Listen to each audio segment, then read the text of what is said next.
Joe told me that an announcement had come over the intercom in his building saying there had been an accident at the World Trade Center. A plane had hit one of the towers. He asked if I could get to a TV to get more information. At that time, we had a small student lounge in the basement of what is now the Columbia Religion Department. We used to call it 80 Claremont Avenue. It had a TV. I turned it on to the Today Show, because that's what I watched, and sure enough, there was an image of one of the towers with smoke coming from it. The announcer was saying that emergency personnel, the FDNY, EMS, and police were on their way to assist.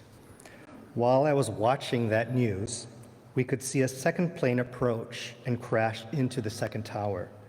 In that instant, we all realized this was an attack and not an accident. I ran back to my office to call Joe. He said it had just been announced over the intercom and they were being told to evacuate their building immediately. I then ran up to the president's office to inform them there was a board meeting going on at the time to discuss and approve an exigency measure that would drastically reshape the institution. It was the first of many visits to the president's office that morning. One of the towers just fell. The second tower fell. There's been an attack on Washington, D.C., and a plane went down in Pennsylvania. A clear chronological order of the remainder of the day remains elusive. I know that at some point I connected with Sue, Dr. Pak, who was dean of students at that time. Decisions had to be made about canceling classes, protecting students, and gathering in chapel. Sue also had to worry about the safety of her daughters, one of whom was at Stuyvesant High School, which is literally across the street from the World Trade Center. At some point that morning, I was back in my office and received a call from another close friend, Ruben. He worked in an office building a block from the towers.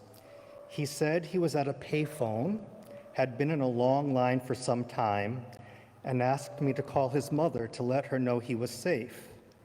Back then, there were no smartphones. Most of us had to use a payphone, and you had to have change to put into that payphone. He also said there were others in line who wanted to call their moms, and would I call for them? I said, yes, of course. I don't know how many people I made calls for, maybe only 5, but to hear a grateful voice for every call I made has had a lasting impact on me. To this day, I call Joe and Ruben on every 9/11.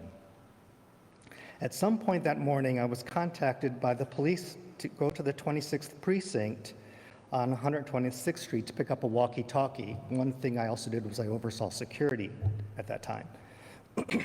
The precinct wanted to be in immediate contact with all the institutions in the neighborhood should there be a need, like an attack or whatever, and they wanted us to all be connected.